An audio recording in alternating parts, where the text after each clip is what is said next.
Vano membantunya merapikan rambutnya yang acak-acakan oleh angin dan terus berbicara dengan nada lembut. Jadi, jangan salahkan dirimu sendiri. Seharusnya kamu merasa bahagia, karena ini bukan akhir yang paling buruk bagi mereka. Tapi kita memberi mereka harapan dan menjanjikan mereka kebebasan untuk menjalani kehidupan yang mereka inginkan. Kali ini, aku terlalu naif. Kinan tertawa mencela diri sendiri. Dia mengira dunia akan menerima mereka dengan tangan terbuka karena mereka adalah korban yang tidak bersalah. Bakat mereka akan memastikan bahwa dunia menghargai mereka. Tapi pada akhirnya, dunia tetap jelek seperti biasanya, tidak ada yang benar-benar berubah. Karena itu, kali ini, dia telah melakukan dosa kenaifan. Vano mencoba menghiburnya. Sama denganku. Secara teknis, aku seharusnya melihat ini datang, tapi aku tidak terkecuali kamu, jadi ini bukan salahmu tapi milikku, aku seharusnya membayangkan akhir ini. Kinan menatapnya diam-diam dengan matanya yang jernih. Vano mengangkat alisnya. Apakah ada sesuatu di wajahku? Dia hanya ingin menunjukkan penghargaannya, karena dia memang merasa terhibur. Aku ingin pergi mencari Rizky dan teman-temannya. Kita harus menjelaskan ini kepada mereka. Mereka pantas mendapatkan ini, kata Kinan. Vano berdiri dan menariknya. Kamu benar, ayo pergi. Oke, Kinan dengan cepat memulihkan suasana hatinya, menghilangkan emosi negatif dari dalam dirinya. Dia tahu dia harus memberikan penjelasan kepada kelompok Rizky. Itu adalah sesuatu yang harus dia lakukan. Ketika mereka tahu Kinan akan bertemu Rizky dan teman-temannya, Sam Richard dengan sukarela mengikuti. Setelah beberapa hari berinteraksi, Sam menjalin hubungan dengan para pria. Bahkan anggota Sam Richard lainnya merasa aneh terhubung dengan mereka. Mereka adalah orang-orang seperti itu, orang-orang baik dengan hati yang penuh gairah. Jika mereka menerima seseorang sebagai teman mereka, mereka akan melakukan apa saja untuk membantu mereka. Mereka memperlakukan teman-teman mereka dengan tulus, jadi mereka ingin ikut bertemu Rizky dan teman-temannya karena ini mungkin kesempatan terakhir yang mereka miliki untuk melakukan itu. Namun, yang mengejutkan mereka, PBB satu langkah lebih cepat dari mereka sudah di tengah mengawal mereka pergi. Kenapa kami harus mengikutimu? Kemana kau akan membawa kami? Rizky dan beberapa pemimpin berpengaruh dari Pangkalan Bulan berada di tengah-tengah konfrontasi bermusuhan dengan pasukan Gino. Gino mengenakan pakaian militernya dan di belakangnya ada beberapa tentara bersenjatakan senjata. Jelas bahwa ini bukan kunjungan yang bersahabat. Gino mencoba menenangkan mereka. Jangan khawatir. Kami tidak akan menyakiti siapapun di antara kalian. Kalian akan tahu ketika kami tiba di mana kami akan membawa kalian. Saya berjanji, tidak ada yang akan membahayakan kalian. Rizky tidak mudah tertipu. Jika Anda tidak bermaksud menyakiti kami, lalu mengapa membawa serta tentara bersenjata?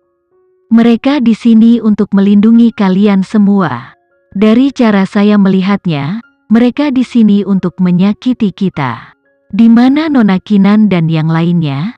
Saya ingin melihat mereka. Aku di sini, Kinan mengumumkan saat dia berjalan ke kamar. Rizky dan mata orang-orang itu berbinar ketika mereka melihatnya seolah-olah mereka telah melihat sekilas harapan. Nona Kinan, apa yang terjadi? Orang-orangku telah ditahan oleh orang-orang ini. Kemana mereka akan membawa kita? Rizky bertanya dengan tidak pasti, tetapi jelas bahwa dia masih memiliki kepercayaan penuh pada Kinan. Tatapan Kinan melesat. Dia tidak menjawabnya tetapi bertanya kepada Gino, saya ingin berbicara dengan mereka sendirian, apakah bisa? Gino mengangguk, tentu saja, tapi jangan lama-lama. Terima kasih.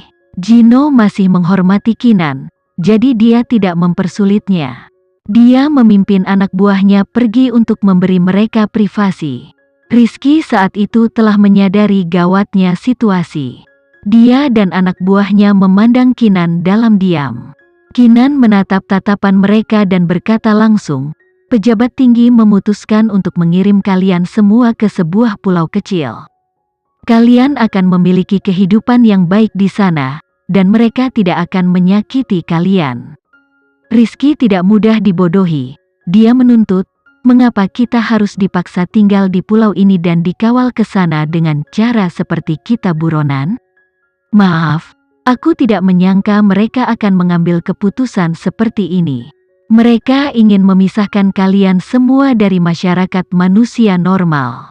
"Mengapa?" Rizky bertanya dengan gelisah, tetapi saat dia melakukannya, jawabannya sudah datang kepadanya.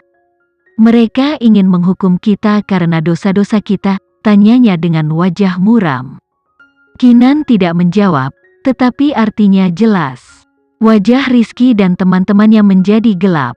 Mereka benar-benar berpikir kami bersalah, tapi kami tidak menyakiti siapapun. Kami tidak menimbulkan ancaman nyata bagi masyarakat. Kami dipaksa oleh Boy William. Dia benar, bukankah kita membantu menjatuhkan Boy William? Seorang pria tidak bisa menahan diri untuk tidak berteriak dengan marah. Ditambah lagi, kami bahkan menyerahkan Boy William kepada mereka. Jadi mengapa mereka tidak bisa mempercayai kami? Kinan berkata dengan sungguh-sungguh, "Saya telah mencoba mencari solusi, tetapi tidak ada yang bisa dilakukan. Saya minta maaf." Ketika Kinan berkata begitu, mereka tahu ini sudah berakhir.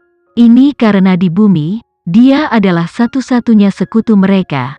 Tidak ada orang lain yang akan meminjamkan mereka bantuan. "Nona Kinan, katakan yang sebenarnya. Apakah mereka berencana untuk mengkarantina kita selamanya?" Rizky berkata dengan suara gemetar. Menghadapi mata cemas mereka, Kinan kehilangan kata-kata. Bahkan Vano dan yang lainnya harus mengalihkan pandangan mereka. "Iya," jawab Kinan dengan pasti. Rizky dan yang lainnya menatapnya dengan kaget dan putus asa. Alasan terbesar mereka kembali ke bumi adalah untuk kebebasan.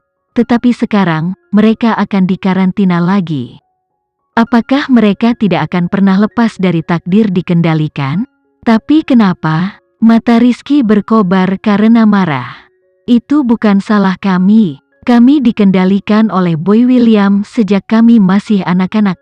Kami tidak bisa melakukan apa-apa dan tidak ada yang datang membantu kami selama tahun-tahun neraka itu. Tak satu pun dari kalian yang tahu kehidupan yang telah kami jalani. Kami kehilangan harapan, dan sekarang akhirnya, setelah bertahun-tahun, kami kembali ke bumi dan kebebasan digantung begitu manis di depan mata kami. Tapi kami akan dipaksa kembali ke pembatasan dan regulasi. Mengapa Anda tidak bisa membiarkan kami memimpin sebuah kehidupan normal? Kami hanya ingin menjadi manusia normal seperti Anda.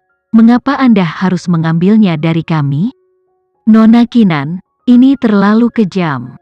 Anda menyalakan harapan pada kami, dan sekarang Anda memadamkannya lagi. Apakah itu semua lelucon besar bagi Anda? Saya tidak bisa lagi bertahan hidup di karantina. Jadi jika Anda ingin saya melanjutkan hidup di penangkaran, saya lebih baik mati."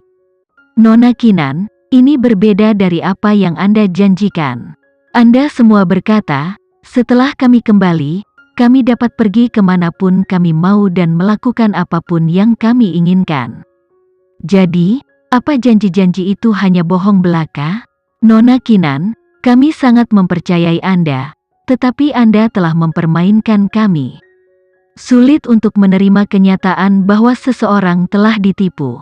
Terlebih lagi, sudah lama sekali sejak Rizky dan yang lainnya merasakan harapan, dan sekarang harapan itu dengan kejam direnggut lagi.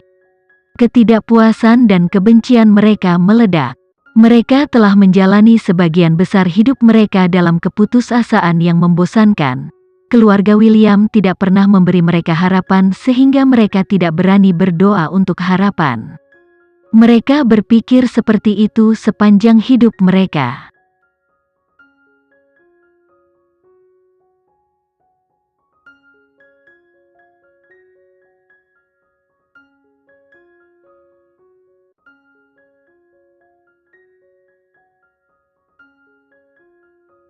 Sekian dulu ya video kali ini, kita lanjutkan lagi videonya di lain waktu.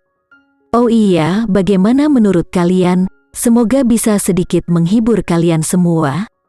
Untuk teman-teman yang baru nonton, jangan lupa subscribe ya, hehehe. Dan kalau teman-teman ada yang ingin gabung langganan, bisa langsung gabung saja untuk dapat fitur yang menarik dan sedikit membantu Mimin. Terima kasih banyak sudah menonton, sampai jumpa lagi, bye.